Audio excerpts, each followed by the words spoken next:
Support comes from the Missouri Forest Products Association, providing more than 41,000 jobs in the production of wood pallets, railroad ties, white oak barrels, hardwood floors, and more. Details at choosewood.com. From St. Louis Public Radio. This is St. Louis on the Air. Gwen, a part of this that I feel like doesn't get talked about very much, you told us the other day that the technology to get utility companies to 100% green just doesn't exist yet. Can you expand on that thought?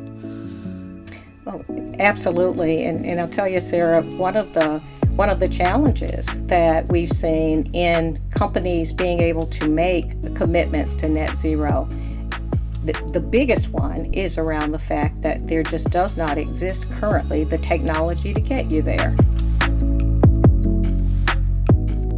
This is a place where the federal government absolutely has to have a commitment to moving that research and development forward to get us to those technologies that really will allow you to safely say, yes, I will be able to get to that net zero future because the technology exists.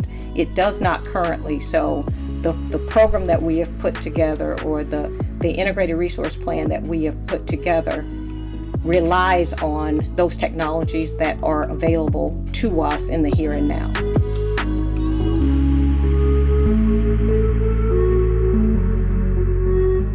I'm Sarah Fensky.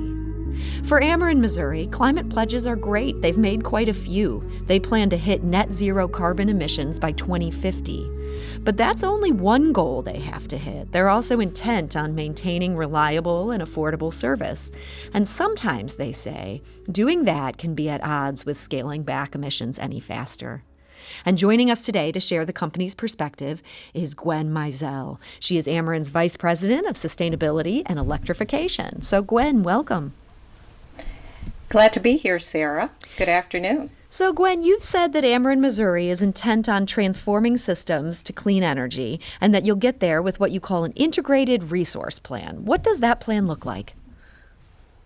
So Sarah, I'm thrilled to be here to be able to talk about how we plan to get there. And it's important for the listeners to understand that as we get to a net zero carbon future, there is more than one element that we have to consider as we strike that plan.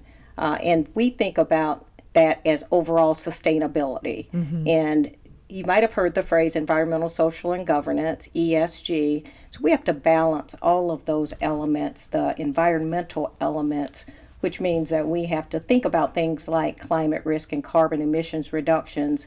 But at the same time, we can't forget about the social impacts, the responsibilities that we have to our customers, communities, and coworkers, and how we maintain customer affordability, and at the same time overlaying all those things with a strong accountability framework so that we have a diverse board of directors and leadership team that ensures that we are being held accountable.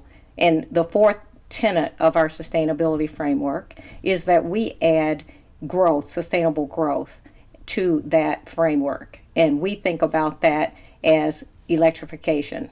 That's a way that we will grow, that we will decarbonize the economy and lower costs for our customers. And we don't do any one of those four things without considering system reliability and customer affordability. So that's what's important to know as we built our integrated resource plan that we rolled out last year. So, Gwen, the Sierra Club has criticized you for not getting to 100% clean energy by 2030. Why is that? Why can't you just do that? Why isn't it that simple? It's far from simple, Sarah. As I said, I mean, there are so many aspects to this. It's not a single dimensional issue. There are many, many moving parts.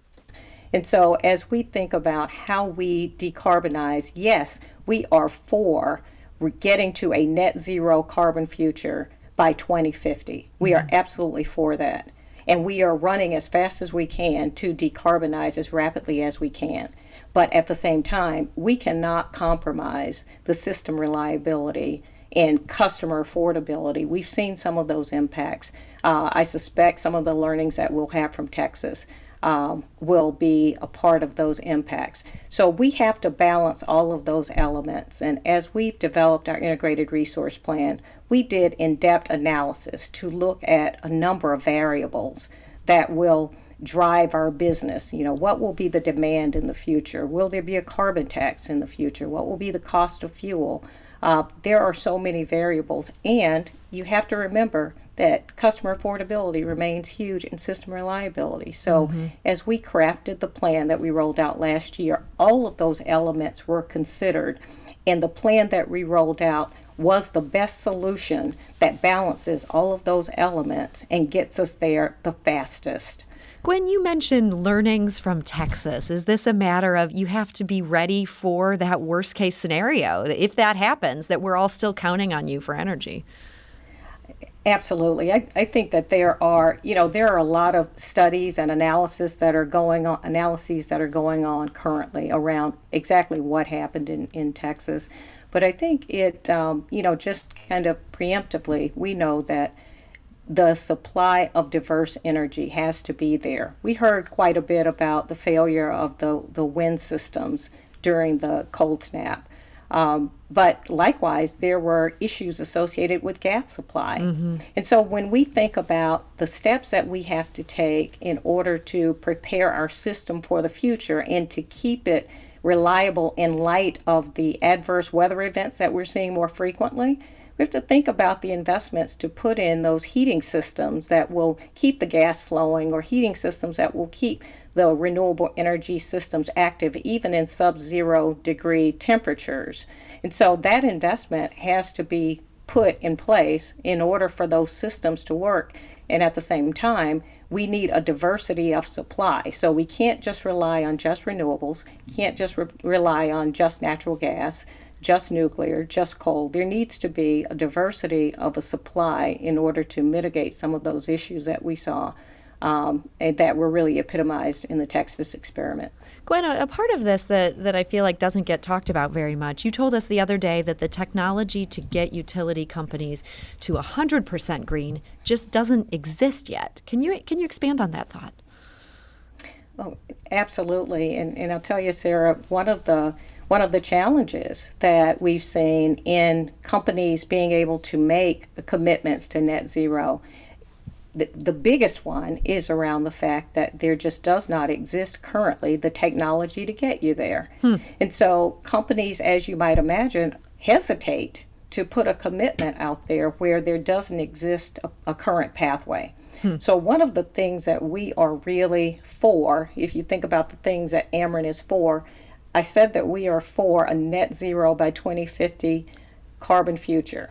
We are for significant funding for clean energy and R&D systems. And so if you think about how we get there, the carbon capture and storage kinds of solutions, hydrogen, the types of research that we'll need to get us there, those are big issues. And we can't do that without the federal government making a significant commitment to research and development.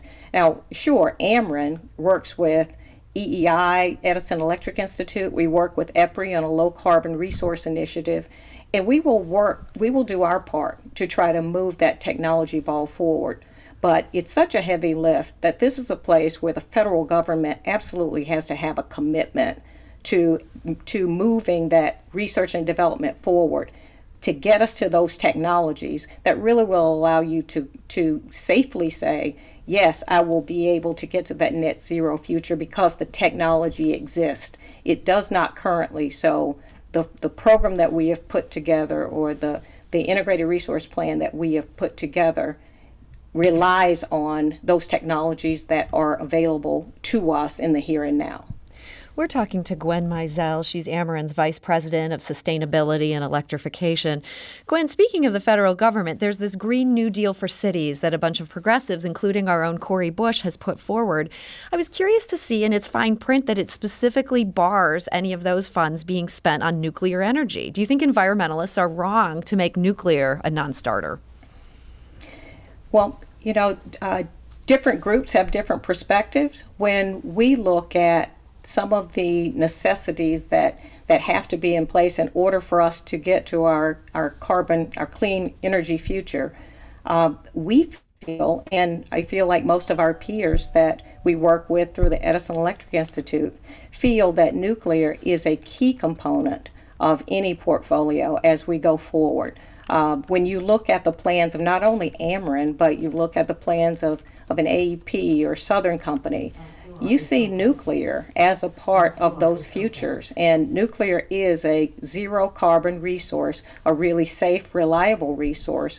And as a part of our integrated resource plan, you will note that we have a commitment to look at extending the operating license of our Callaway Energy Center beyond its current life of 2044 as a part of our going forward plan. I feel, and I think most people in the industry feel, that we cannot safely get there without nuclear being a part of that framework.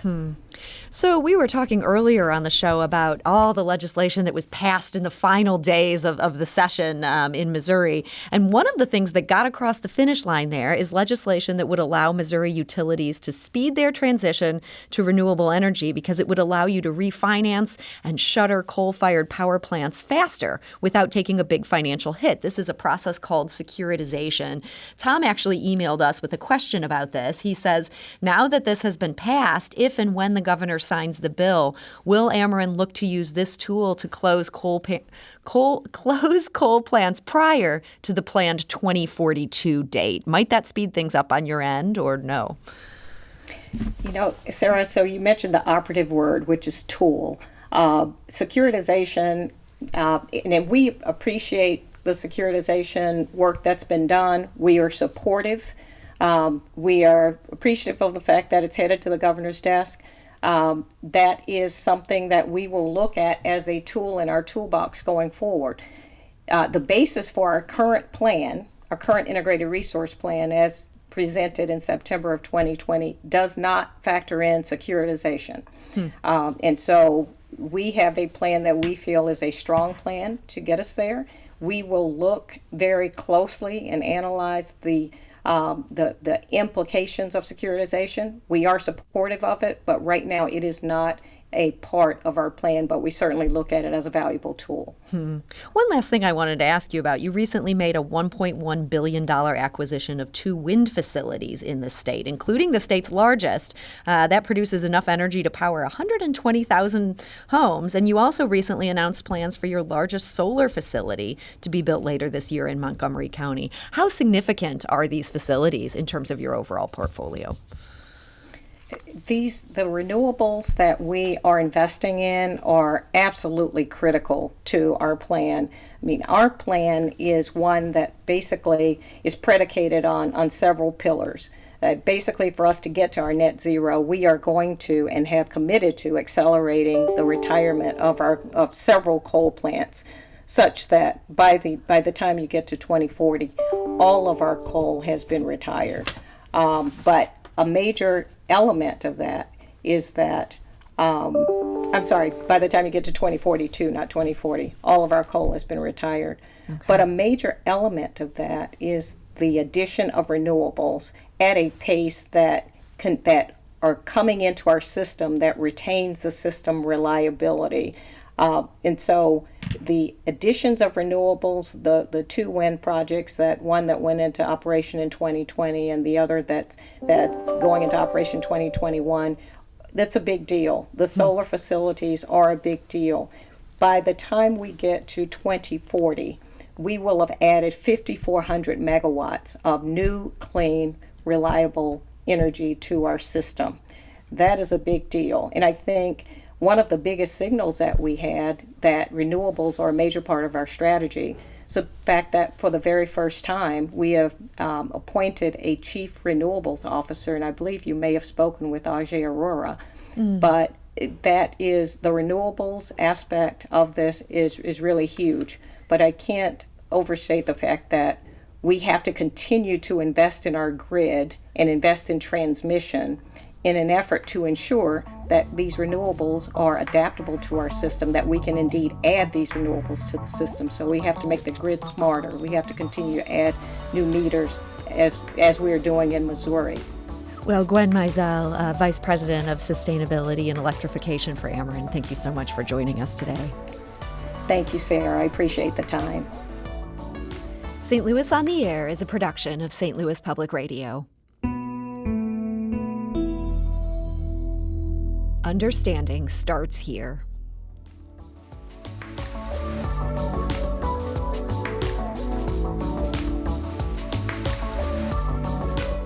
Do you find yourself regularly listening to episodes of St. Louis on the Air? Suggest us to a friend you think might enjoy our conversations, and leave us a review and rating on Apple Podcasts on the App Store. It's the simplest way to help people discover our show. Thank you. St. Louis Public Radio is a member-supported service of the University of Missouri, St. Louis.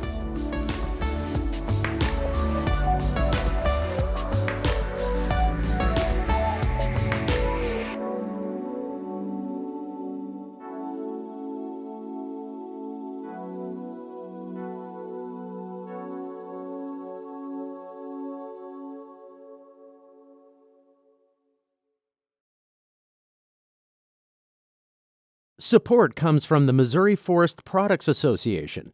Missouri produces wood pallets, railroad ties, white oak barrels, hardwood floors, and more. Details on the variety of products made in the state are at choosewood.com.